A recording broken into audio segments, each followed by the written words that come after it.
Hi everyone, I'm Rachel Lawrence, as was just mentioned, and I'm going to go through some reflections on my research journey. So I'm going to try and focus on the key reflections and some honest reflections as well. I'm going to start from my MSc down to my PhD journey, through to getting a job and going from PhD to postdoc, and my new role now as a research fellow, and then hopefully some key summaries.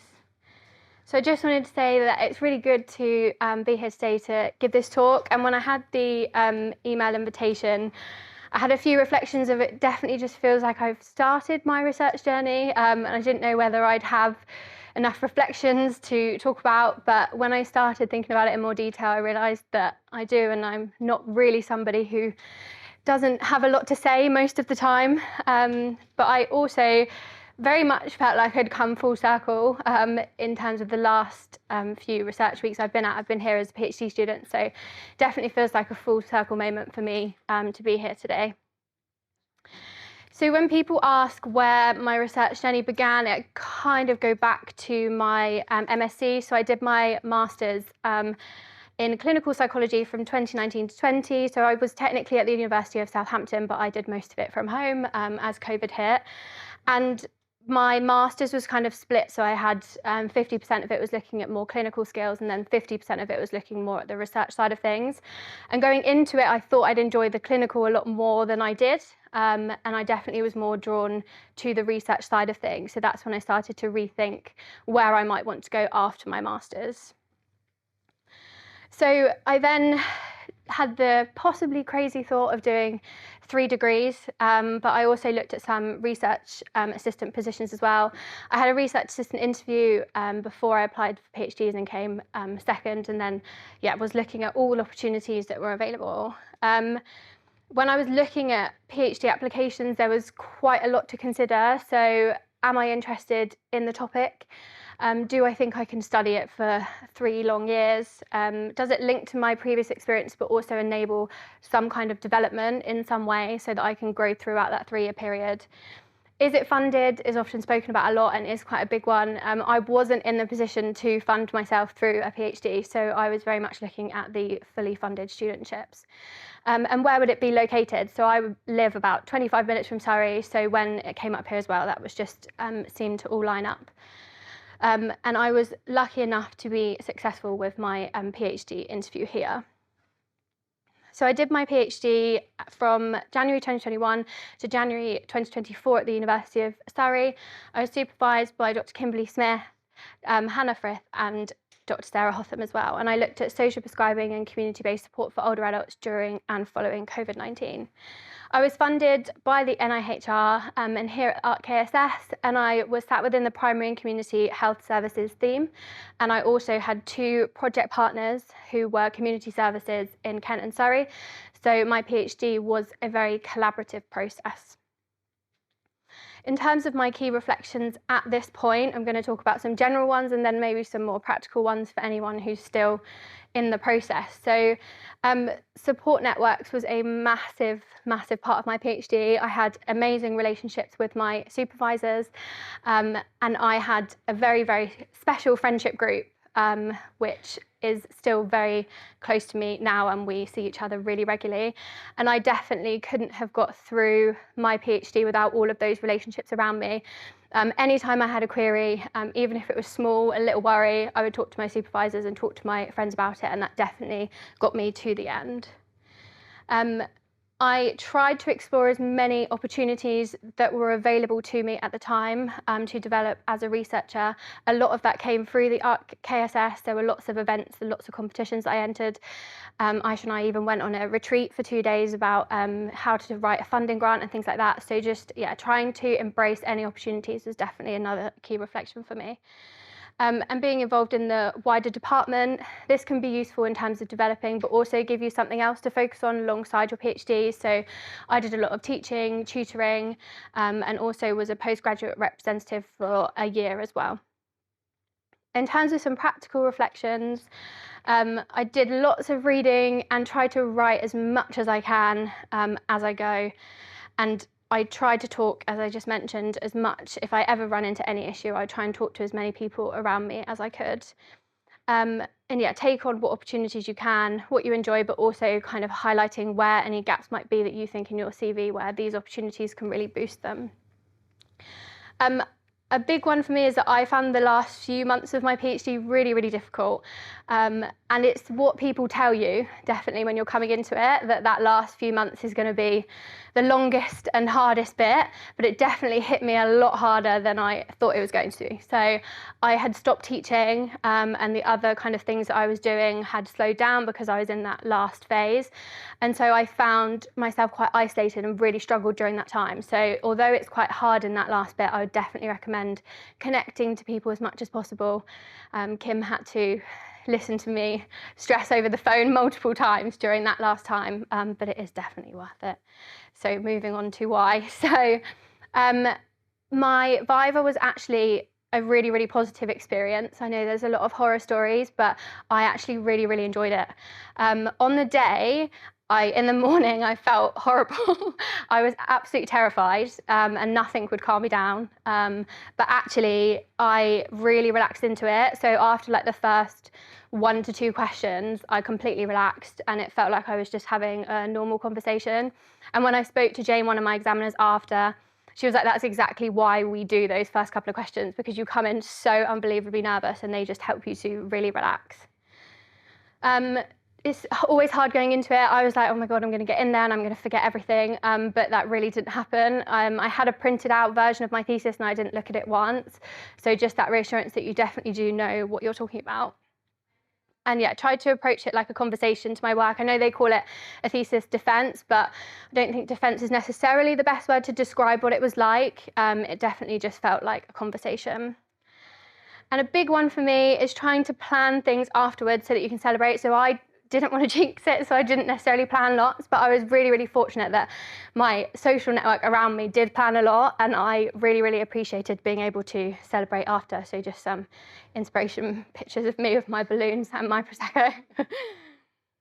And then so the next part was definitely the job hunt, which is quite terrifying, but I definitely did find it quite exciting. I had the sense of that you were really moving on to what the next chapter was going to be. In terms of what I thought about when applying for jobs, I'm just going to go through some of the things. So a big one for me was, do you want to stay in the same place? Do you want a change, or do you want a new challenge? There were some opportunities with my supervisors in terms of jobs, and here as well, and I love all of my supervisors and I loved everything about the ARC, but I think I also wanted to look at what else was out there. I was very, very comfortable where I was, and not that there's anything wrong with that, but I also did have a little curiosity about what else might be out there. What did you like about your PhD and wider journey? So I tried to think about what I liked and I wanted to take to the next job, because that's going to be hopefully there for a while and your next big thing. So when I was doing my PhD, I very much liked the applied side of things, engaging with collaborators. So these are kind of things I listed out when I was applying for jobs. What is the progression like? So when you're looking at it, do they offer you kind of next steps? And are there opportunities outside of your role or within your role that can really develop your career? And what has the research team done previously? So have they worked on topics that you would particularly find interesting? Does it look like a team that you would want to be a part of? And what would I learn from doing this job as well? So I was very much that I wanted to do something that would progress me further. The interview process. So I had one interview post-PhD, so this isn't based on a lot of experiences. It involved a task and then an interview, so I was at UCL for about 3 hours. So I was only told about the task after I had my interview invitation, so it wasn't on the job advert when I applied for the position, and all the information I was given was that it would last for an hour and a half and I didn't have to prepare for it. So I didn't ask any questions. They emailed me a bit later saying that other candidates had asked about what it was. So they gave me a little bit of a summary, which was to read a paper and then summarize it in 500 words. The paper, though, was really long, so it took quite a while. And then after that, I had a panel interview with 4 people that lasted approximately 40 minutes. And they each asked kind of 2 to 3 questions. And then I had a period at the end where I could also ask questions. So I was exhausted when I did finally finish. In terms of reflections and tips, it is nerve-wracking going into an interview. I'm quite a confident person and a chatty person anyway, but I did kind of have those nerves. But that confidence is important, kind of going in, introducing yourself and having the confidence that you know what you're doing and what you're talking about. Because it was a new team, I very much also had the approach of going in as like, will this be a team that I want to work with? Like, could I picture myself in this environment and in this team working as in this role? And I can't emphasize enough that the job description is key. So they literally asked me questions following the bullet points on the job description. And so I had prepped against that, which definitely helped. Sell yourself, but also show awareness. So I tried to be quite open when I was in there that I have experience that meets the criteria, but I am also quite early on in my career. So there will be things that I don't necessarily know, but that I am quite excited to learn about and develop. And I think that's important, having that awareness of what you do know and what you don't know and could learn. And ask them questions. So I was trying to work out from the interview what their day looked like and what kind of things they were looking at, so that I could, if they offered me the job, decide whether I wanted it. So I very much tried to focus on what do you like about working here, and I asked what a kind of typical day or week looks like for them, and that gave me a really good insight into what they do day to day. And then the transition. So I had a really weird limbo period, which is quite common, I have heard. So I ended my PhD. I didn't submit till January 2024, but I started my job in December. My job interview was in October. So I just had this time where I hadn't quite finished the previous chapter, but I had kind of been thrown into my new chapter, and that was a really kind of strange feeling. So I found it useful during this time to try and get as much writing done as possible. So I had done the majority of my writing before I started. And then what that meant was when I was working full time, I could just focus on the edits in the evening, and I wasn't actually writing from scratch, which was definitely really helpful. And communication with your new manager. I'm lucky to have a really supportive team, and my manager would check in with me about how it was progressing, when my viva was, that kind of thing. And if there was any arrangements they could do to support me throughout that process. So I think having that clear communication worked really well. And then my current job. So the job I got was I am working as a qualitative research fellow at UCL, and I'm working as part of the rapid service evaluation team, which we call RESET. We're funded by the National Institute for Health and Social Care Research, and we're funded from 2023 to 2028. We're called Reset 2. Technically, there was a Reset 1 that went from 2018 to 2023, and then they got refunded for another 5 years. And it's a partnership between UCL, Nuffield Trust, and the University of Cambridge. That is the research side of my job. The teaching and supervision, it came as a lovely surprise when I started. So it is a requirement, even though we're externally funded, because we're based at UCL, we have to do a certain amount of teaching and supervision. So I'm currently supervising BSc and MSc students, mainly on the population health MSc, but also going into the health psychology MSc as well. And I will be starting as a personal tutor from September. And from this year on, I've been kind of thrown into co-leading a master's module. So this, I probably would have helped with the teaching from September, but my senior colleague is going on maternity leave at the end of the year. So I am taking over her role as a module co-lead as well. So what do we do in RESET? So we conduct rapid evaluations of service innovations. As they're being rolled out, we usually have about 3 evaluations going on at a time. We always get the question of how rapid is rapid, and it can definitely vary depending on the project. Usually between 6 to 12 months, but before I started in RESET 1, they did a COVID-based project which lasted only 3 months. So we work in close partnership with those who deliver, manage and use these services. So a lot of collaboration, a lot of working with key stakeholders, especially as the topics vary a lot. And the aim of doing the rapid research is that we produce findings as we go along, as well as kind of final reports and different avenues of dissemination, so that we produce findings that are of national relevance and that people can use quickly. So a lot of it is services that are being piloted or things that are in place for a year or 2 years. So it's looking at then what the decision is made after that time. And we have quite a large team of quantitative, health economic and qualitative researchers. So within each project, you'll have different work streams. So you'll have any kind of review work stream, a qualitative work stream, a quantitative work stream, and a health economic work stream. And then you'll also have a final integration work stream where everything comes together at the end. We also have a lot of PPI in our team. So we have PPI members who are on the exec management team and kind of co-manage along with our project manager, the PPIE work. And we also have PPIE members that join specific evaluations based on their lived experience as well. So these are some examples of projects that we're working on at the moment. So the first one is an evaluation of the maternity and neonatal independent senior advocacy role, also called a MNISA. So this role came out of the Ockenden Review of Maternity Services, where they highlighted that women and families need support if they've experienced an adverse outcome after they've given birth. So things like death of a mother, death of a baby, hysterectomy, brain injuries, things like that. So we are currently evaluating the pilot of this role and whether or not it's effective and should continue to be rolled out. The second project, which is quite big because there's a phase 1 and phase 2. So the AI technically is counting as 2 evaluations at the moment. So the AI Diagnostic Fund has been rolled out across 11 different networks in the country, where they're basically using artificial intelligence to help with the early diagnostics of lung cancer. So that has been a phase 1 project, which is coming to an end in the next kind of 6 weeks, which was looking at procurement, deployment and very early implementation. And then there's a phase 2 project starting at the end of this year, the beginning of next year, which will look much more at when they have implemented, whether or not it's effective, cost effective, what staff experience, and whether or not this is something, again, that should be rolled out after that initial 2-year period.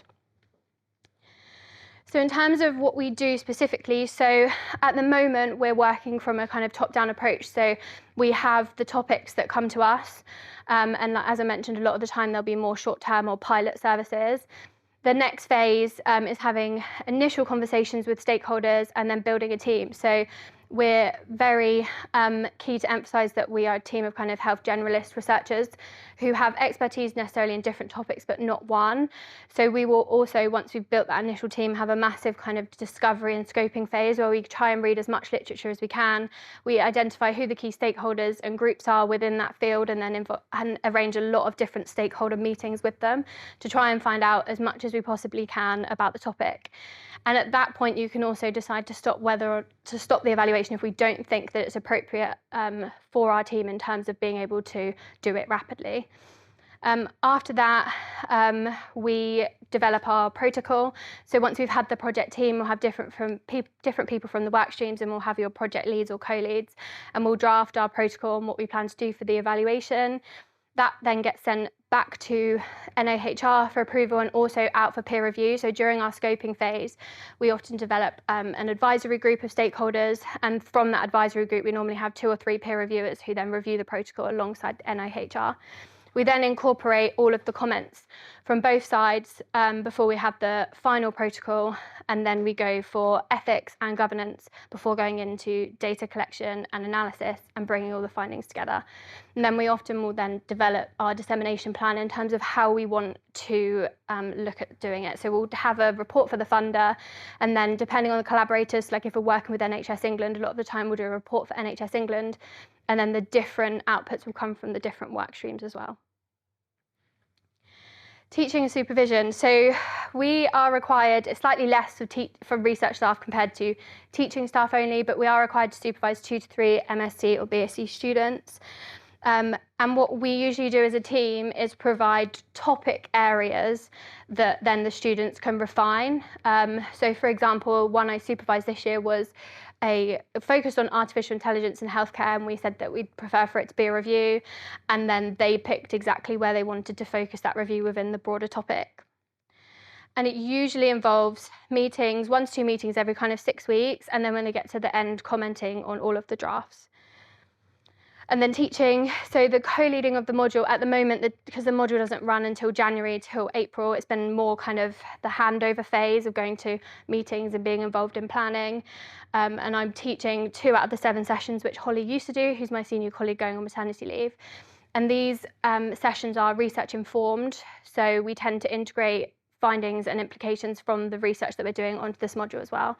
So the two that I will be teaching on is about the role of the patient in research and also within health and governing their care, and also about inequalities in research and healthcare as well.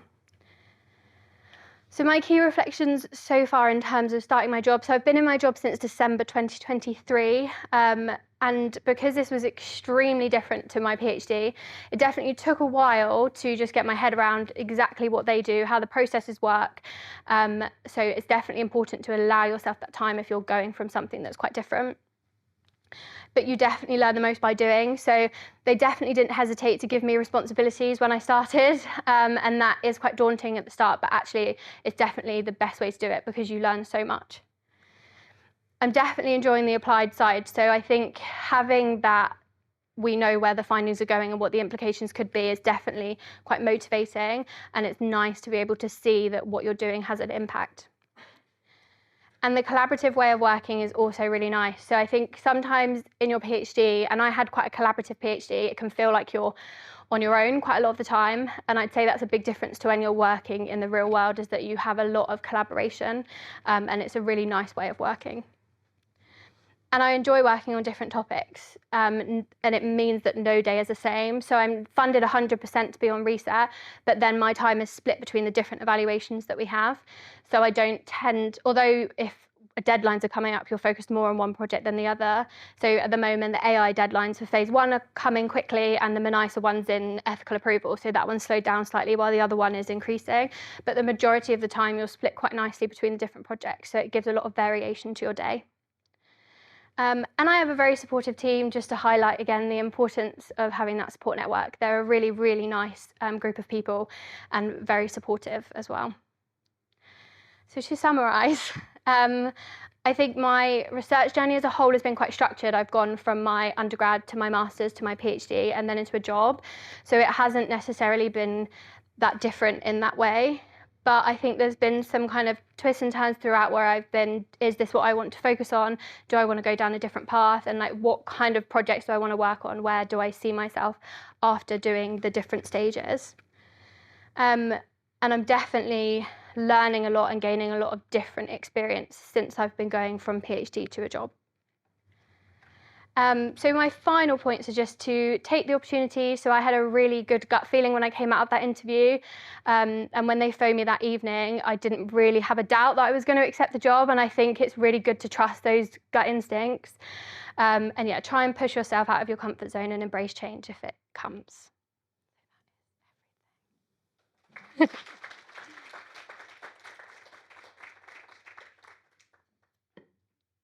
Don't know if anyone has any questions. That was fantastic to hear. Have we got any first-off questions for Rachel, if we've got her here? I'd like to hear a little bit more about what you found most interesting in your PhD work and research that you were doing. So I definitely found it interesting having project partners. That was an interesting part of my PhD. And I think your PhD gives you a lot of governance for the first time, and it gives you that independence. And so I think that was quite important during that time. But I worked a lot with my collaborative partners, which I think gave me a bit of an insight into what it might look like afterwards, and a lot of interaction and what they can bring to projects as well. And I'd say that was a stressful part of my PhD because they were very busy and I didn't have any money to offer them. So it had to be kind of based purely on those collaborative relationships, but definitely brought a lot of value to my project. Any other questions from? Yeah. Hi Rachel, thank you. So great to hear about the complete journey, isn't it? And to know how starting with your PhD with the ARC has led you into this really interesting role. I just was out of curiosity wondering whether you got any publications out of your PhD along the way. Not yet. I have blocked it out slightly since closing the chapter, but I definitely will be looking into it, yeah. Yeah. Because that's sometimes the thing that I know,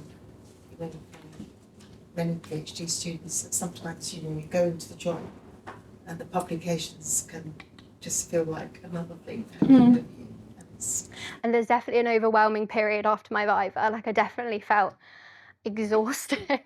And I went on holiday after submitting, but I actually think maybe it might have been better to go after my Viva, because you definitely feel really just drained for quite a while. And I do think I'm only just starting to kind of come out of that period. So yeah, definitely. Don't lose sight of them. No.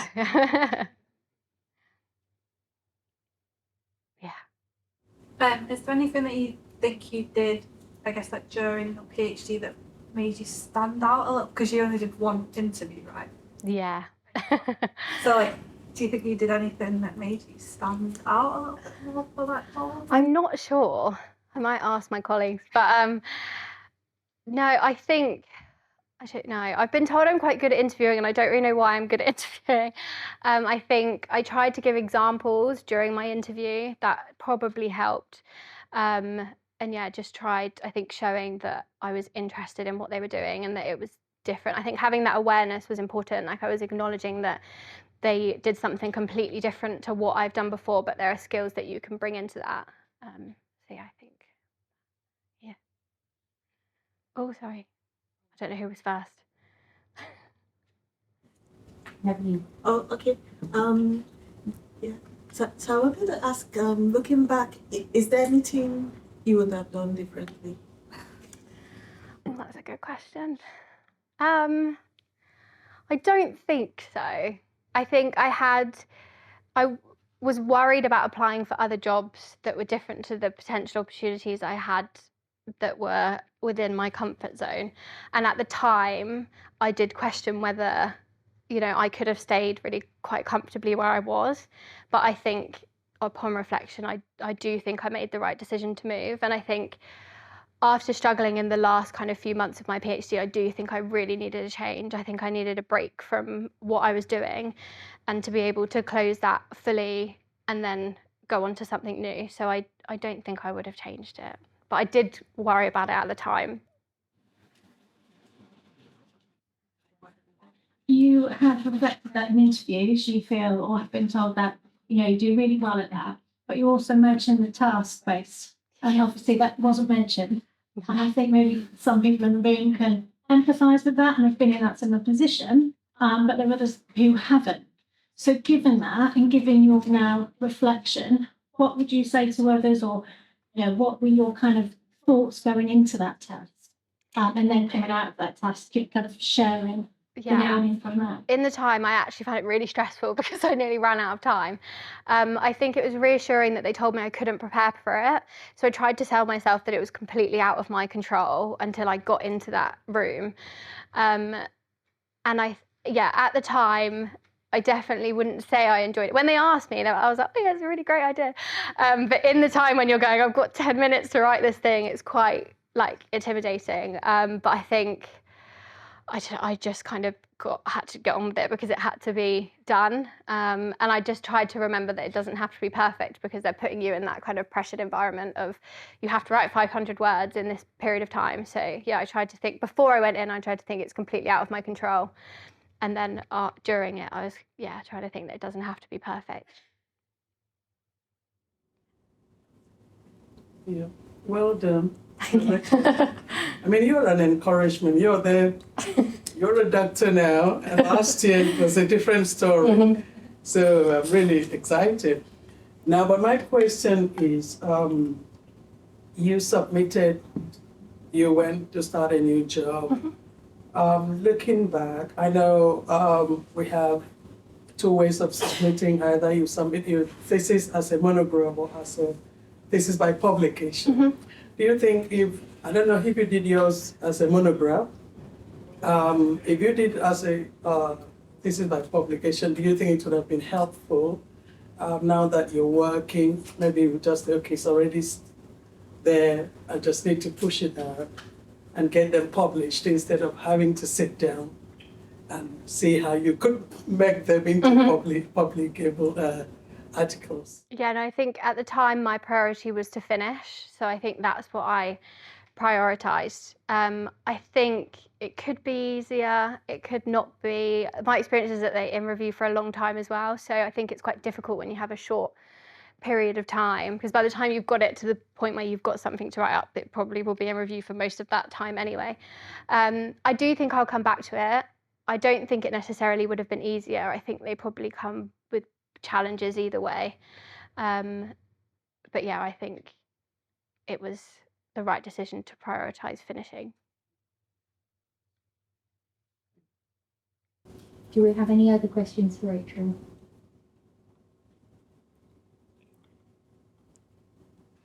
In which case, I think we'll wrap up the session for today. Thank you so much, Nice. Jen.